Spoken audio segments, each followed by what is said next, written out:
it's up to the member, the farmer who's on the board, to reach out to those young people. Because we're getting to where our board is getting up in age. And we need, we're going to have time. We're going to have to start replacing, whenever they decide to step down or something were to happen. We need to find young ones. But it's up to myself.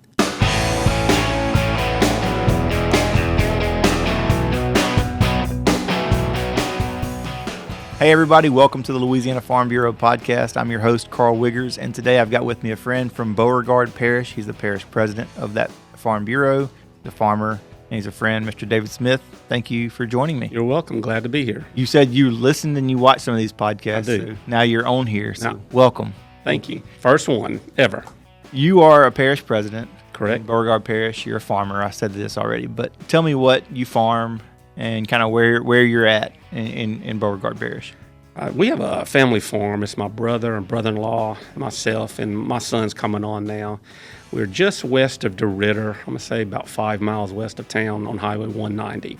So we farm corn, soybeans, wheat, and some milo, and a couple of vegetable crops.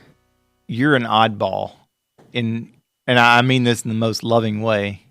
Crop-wise, those don't go down there. Like you're one of the few, right? Like they're growing some of those crops? We are one of the very few. There's a couple more around, but on very small acres.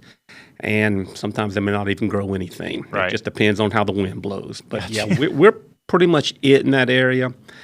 The closest farm that does what we do is probably a 2-hour drive. Wow. Yeah, whenever I went out there, I was out there with you in August, Mm-hmm. and I was like, man, I feel like I might as well be in Tensall Parish with all this crop mix, and it's just very different. Down that part of the state, we see rice, we see crawfish, we see sugarcane, a lot of trees.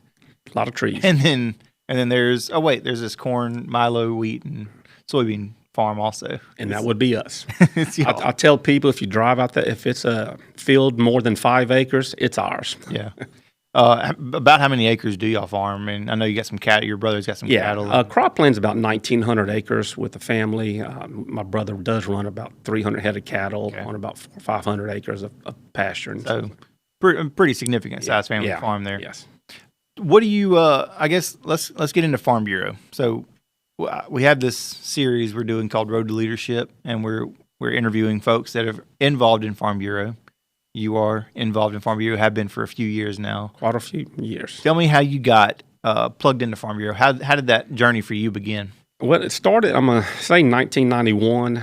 I got a call from a fellow who's retired now, Brian Bro. Mm-hmm. He was our area field man. And he started talking about the Young Farmer and Ranchers and Achievement Award and, on the board. And were you a parish member yet? I mean, you were a member, I'm assuming? I'm not even sure if I was a member at the time, really? To be honest with you. I don't think I was a member. Okay. But I was probably 24 years old. I remember Farm Bureau from my parents whenever they went to a convention a couple of times in the 70s. And we always got the T-shirt, My mom and dad went to New Orleans, all I got was this stinking T-shirt. I remember getting that. But anyway, we talked for a while, and I'm just, one that's like, okay, why not? Let's try it. And he had me sign up.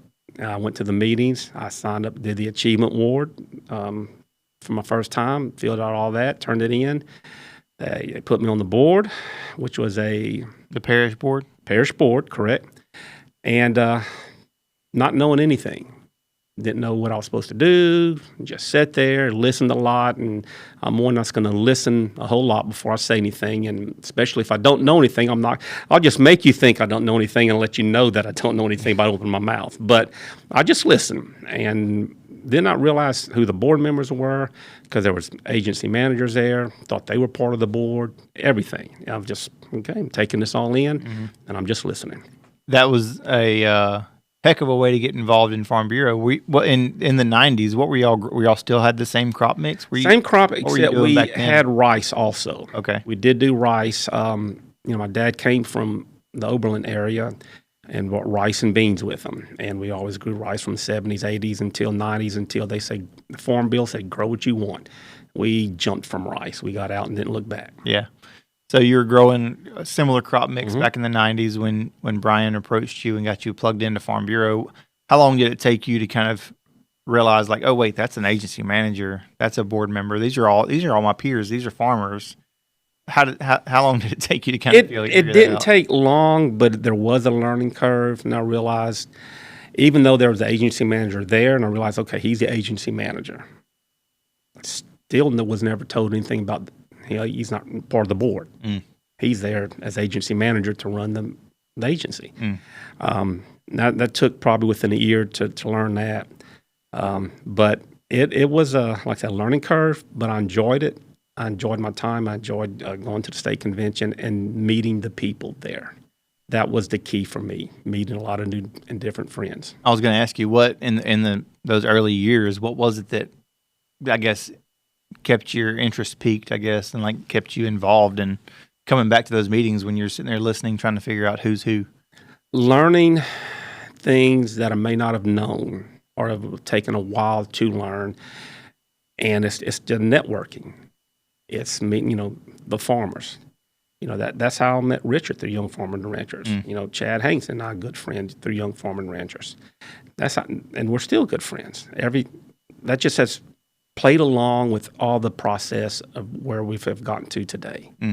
And I've really enjoyed that opportunity to get to know those people. Yeah. It's the lifelong friendships.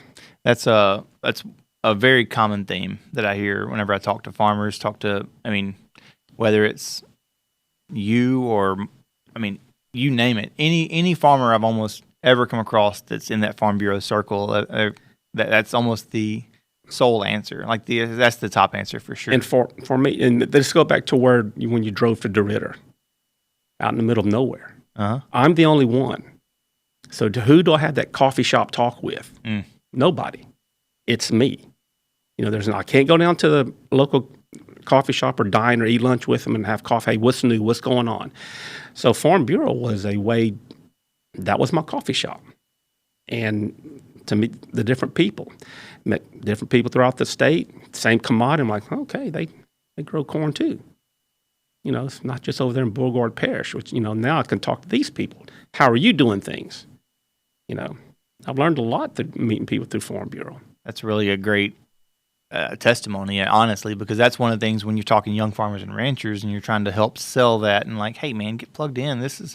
You have a network of other young folks that are trying to raise 2-year-olds and learn how to farm and run that business. It gives that common ground, and you found that also in Farm Bureau. And you're not even talking about, the family part of it, but you're talking about how do I make my business better, and that's money back in your pocket. Like that's a huge value.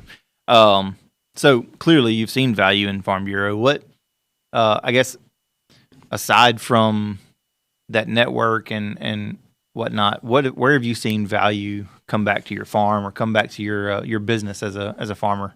Well, Farm Bureau, it's a grassroots organization. And let's go back to last year when I came out to the farm, and we had our speaker, Johnson, staff. And they listened to what we were saying. They may not have known, some of them might have been the first time they were on the farm or, in our area, I should say, but his staff, Mr. Fontenot that came out, he grew up on the farm. They listened attentively to what we had to say. Myself, my brother, and took it all in. Felt like we were being heard. That moment for me was a good moment because, like I said, we're out where we are. That's not where they're going to spend their time. They want to spend their time where all the farms are and talk to the group of farmers. And there they were with the individual farmer out there by himself, listening to what he had to say. Yeah. Let's talk about that for a second. So we've mentioned it a couple of times, but in August, you hosted some of Mike Johnson's staff, state staff, and even a couple of his folks from D.C. came down. We had like a whole farm tour that day. We started at your farm. We ended up on Richard Fontenot's farm. Got to see your crops. You were I think you were between corn and bean harvest. I think we were done with corn. Right? Well, we had soybeans in the field still. We went to that field already. Just showing them how the process was and just pulling back plants and showing them what stage they were at. That was a really great day for me too, because you just said it again, but you said the phrase and on camera, and I used it, and I will use it forever until I retire. Farm Bureau is grassroots, and it's the tip of the spear of going in legislatively to get things done. They're slicing through, getting everything out the way. Here's what we need to do. Here's what we'd like to see done, and we want to work with you to get it done with our legislators. Farm Bureau, to me, is a point of the spear. This is so much value for me personally. I feel like I'm being heard. Yes, you are. That's what makes Farm Bureau powerful, is you being heard. And I think that's what's really cool about Farm Bureau is we connect a David Smith and Beauregard Parish to these staffers that are policymakers. They're moving and shaking things for us. And that's the key for me. Like I said, grassroots. It can't get any more grassroots than that. They're at my farm. Mm-hmm. And then it just works its way up the ladder. And like I said, I really enjoy that day. And like I told y'all, you ever want to come back, send them back out again. We'll be back. What you're talking about from the grassroots climbing up, let's kind of pull out a little bit. So you've seen that value, Farm Bureau value on your farm, and in regards to the network that you've gotten, where you can call other corn farmers or folks like, hey, how are you marketing your wheat? Like what's going on with this? But furthermore, your parish, how has your parish benefited from being part of that grassroots network? I mean, have you've been president for a little while now, right? Like, how have you seen that parish Farm Bureau grow and benefit from the work of Farm Bureau? Yeah. Well, the parish, I mean, just legislative-wise, a lot, we go back to the grassroots. We have our voice out there, the voter voice. That was just heard with Andy talking about that. That was very instinctive for us to do that, and we made sure our board members had that to get their voice out. Mm-hmm. I think our parish has grown quite a bit, just basically go back to the beginning, stepping up and doing what we had to do to make things better. Basically taking control of operation and go from there. Yeah. What I guess I want to finish with this, David, and I'm not trying to fly through this, but I think I want to spend some time on this. You were once recruited. Mm-hmm. We can say that. Brian Bro came to you and said, hey, you're a young farmer. Like, we've got opportunities for you in Farm Bureau. To another David Smith, who's early in their farming career or maybe advanced in their farming career and looking at Farm Bureau saying, why would I get involved in that? Or are already a member but are sitting on the sidelines. What would you say to them? Like, how would you sell Farm Bureau to them? How do you sell them? That's it. You're talking about Brian Bro came out to me, which was good. I think that we have a very good staff, and our staff is very good at what they do, and I compliment them all the time. We couldn't do without y'all. But it's up to the member, the farmer who's on the board, to reach out to those young people. Because we're getting to where our board is getting up in age. And we need, we're going to have time. We're going to have to start replacing, whenever they decide to step down or something were to happen, we need to find young ones. But it's up to myself, to get young farmers and ranchers, the board members, to go out and reach out and talk to them, say, this is what it has done for us. You have an opportunity to have your voice heard through Farm Bureau. You can talk all you want, but Farm Bureau will give you that voice. They will listen to you, and you bring what you have a concern about, what's on your farm. You see that may need a change in policy, and it comes from you, not top. It's not top down. I hate to say bottom up, but it starts with us. It's a grassroots organization. That's what makes it, I think, so for me rewarding to work, because I know it's not us handing down a bunch of stuff. It's we're receiving from our farmer members. That's correct. It's makes that message even easier to go and shout it from the rooftops or get on a podcast or get on Twyla and talk about, because it's you who are affected, who are the one doing the work. You can do as much as you can, but you have to hear from the members, and you have to hear from us at the local level. And sometimes we've dropped the ball and not do that, but there's other times we've stepped up to the occasion and have come through. So that's what we have. We have to have that energy to keep going and to push through. And we need to find those younger members, because I think the average age of the farmer, we talked about this, is 59. Well, that's my age. And so I'm like, okay, it's somebody has to challenge is it's here. going to be challenge. The challenge is here, and we have to rise up to the occasion. I guess, how would you sell it? How would you sell it to that? You come across that 30-year-old, that 27-year-old, that 45-year-old. How do you sell getting plugged into Farm Bureau? Well, if you're not a member first, they should be, and that's where we're going to get out and talk to them. But it is go back to the voice. Your voice will be heard. You can come through leadership. There's opportunities at the state level, even local level, that you can be a leader in this organization, and you can come through and deliver that, and it will give you a confidence to keep going. That's what it gave me when I was younger. Like I said, didn't know anything, but I got the confidence, and once I got that little bit of confidence, it's like, okay, we keep going. And to sell it to someone like that, especially someone that's kind of shy or I was the same way. I was kind of shy. I would talk to you and have my conversations, but I was kind of a wallflower, for lack of a better term. But you can rise up. It'll give you confidence to be a leader at any level at the Farm Bureau organization. That's really great. Well, I'm thankful for leaders like you, because you said it.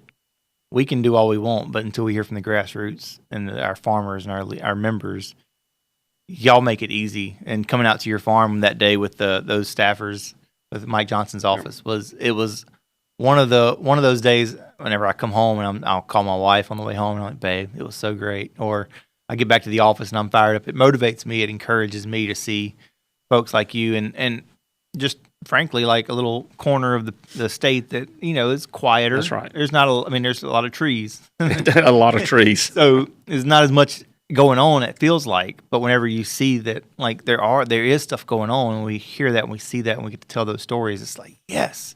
And hearing you, like, talk about that is very encouraging to me, because we need y'all. We need parish offices. We need those grassroots to be strong. And that's what the younger people may not involved need to know.